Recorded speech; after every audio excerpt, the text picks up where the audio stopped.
Assalamualaikum warahmatullahi wabarakatuh. Hamba Allah yang beriman, kita sebagai manusia adalah makhluk bernyawa yang akan binasa. Ketika hari kiamat telah tiba, Allah Subhanahu wa Ta'ala telah menetapkan bahwa semua makhluk di bumi dan langit akan mati. Namun di antara makhluk, Allah Subhanahu wa Ta'ala menyisakan satu makhluk yang tidak mati saat hari kiamat. Lantas, apakah kemungkinan kamu salah satu makhluk yang tidak mati saat hari kiamat? Mengapa Allah Subhanahu wa Ta'ala memilih satu makhluk tersebut? Apakah makhluk tersebut bertugas pada hari kiamat? Simak terus video ini hingga akhir agar tidak salah paham. Penanda kedatangan hari kiamat adalah ditiupnya sangkakala. Tiupan pertama adalah isyarat kehancuran alam semesta. Kemudian tiupan kedua adalah tanda kebangkitan manusia dari alam kubur. Informasi ini menjadi pengingat agar kamu bersiap untuk menghadapi hari akhir. Ketika sangkakala pertama ditiup, kita semua akan panik. Tiupan sangkakala juga akan mengguncangkan bumi. Lebih dahsyat dari gempa bumi. Lebih menghancurkan dari letusan gunung Merapi. Serta benda-benda langit seperti asteroid akan menabrak bumi. Sudah terbayang bagaimana peristiwa maha dahsyat ketika hari kiamat telah tiba. Kejadian yang menyeramkan ini sudah pasti terjadi. Sebagaimana Allah Subhanahu wa Ta'ala berfirman di dalam Al-Quran. Maka apabila sangkakala ditiup sekali tiup, dan diangkatlah bumi dan gunung-gunung, lalu dibenturkan keduanya sekali benturan, maka pada hari itu terjadilah hari kiamat, dan terbelahlah langit. Karena pada hari itu langit menjadi rapuh. Quran Surah Al-Haqqah ayat 13-16. Kondisi bumi di hari kiamat yang hancur lebur, membuat kita bisa membayangkan keadaan manusia pada hari itu. Sudah pasti kita semua akan takut. Saking takutnya, kita bahkan melupakan orang-orang sekitar. Hanya fokus berlari menyelamatkan diri. Seorang ibu akan lupa pada bayinya.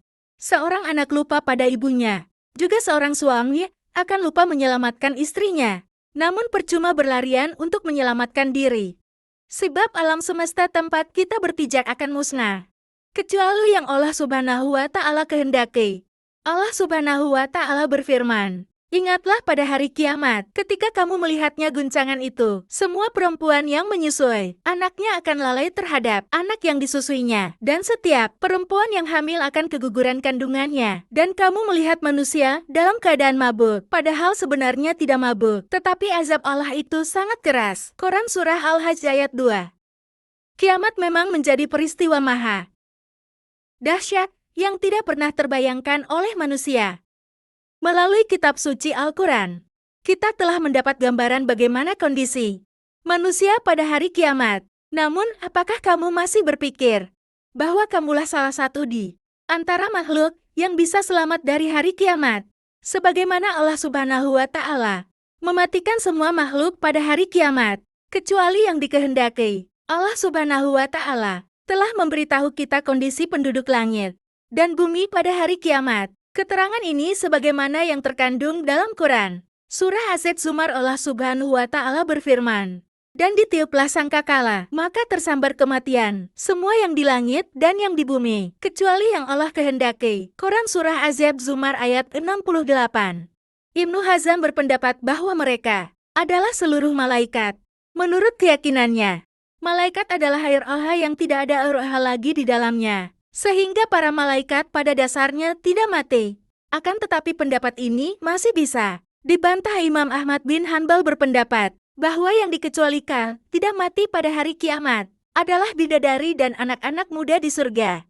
Sementara salah satu pengikut mazhab Hanbali bernama Abu Ishaq bin Syakilan dan Abdahak bin Muzahim juga berpendapat.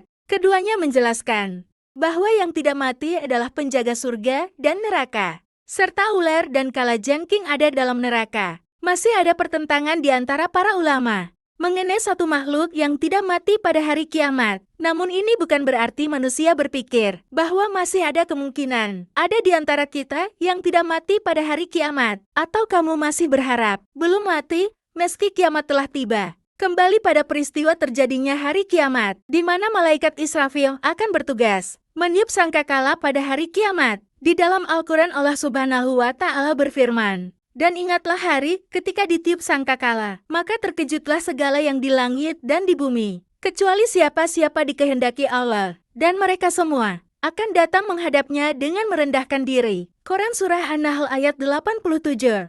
Adapun makhluk yang dikecualikan tidak mati saat hari kiamat adalah malaikat Israfil, sebab ia adalah malaikat yang bertugas meniup sangkakala. Malaikat Israfil masih akan melanjutkan tugasnya, yakni meniup sangkala pada tiupan kedua. Namun jangan lupa, masih ada malaikat maut yang bertugas mencabut nyawa seluruh makhluk. Hal ini sebagaimana dijelaskan di dalam Al-Quran. Allah Subhanahu wa Ta'ala berfirman, "Katakanlah malaikat maut yang diserahi untuk mencabut nyawamu akan mematikan kamu, kemudian kepada Tuhanmu kamu akan dikembalikan." Quran Surah As-Sajdah ayat 11. Jika malaikat Israfil masih hidup pada hari kiamat, maka siapakah yang terakhir kali akan dicabut nyawanya oleh malaikat maut? Syekh Shalih Al-Munjid dalam kitab Maut Al-Malaikat menjelaskan, nantinya Allah Subhanahu wa Ta'ala akan memerintahkan malaikat maut untuk mati paling akhir dari semua makhluk. Namun saat di alam kematian, malaikat maut nantinya tidak akan melalui cara yang sama seperti saat mencabut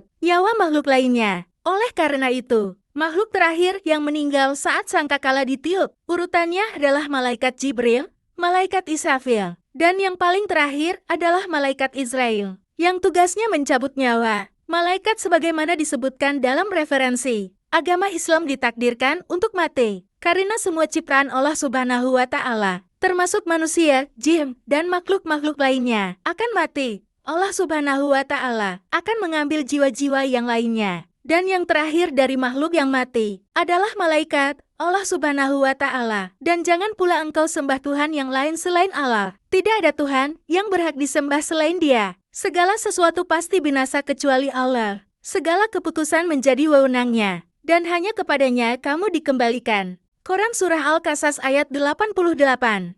Abdurrahman bin Abu Bakar Jalaluddin Al-Suyuti dalam Syarah Syudur bin Syarhal Al-Mautah wa Al-Kubur dikutip Muhammad bin Ka'ab Al-Quradi menafsirkan ayat tersebut. Dia berkata telah sampai padanya bahwa makhluk terakhir yang meninggal yang diciptakan Allah Subhanahu wa Ta'ala adalah malaikat maut.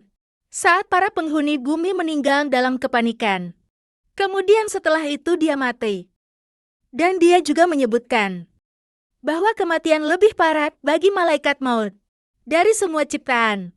Hamba Allah yang beriman, malaikat adalah salah satu dari sekian makhluk ciptaan Allah Subhanahu wa Ta'ala.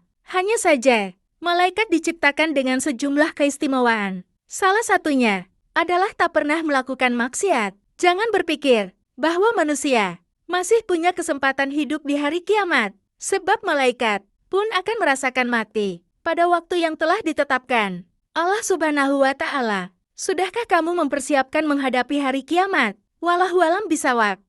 Wassalamualaikum warahmatullahi wabarakatuh.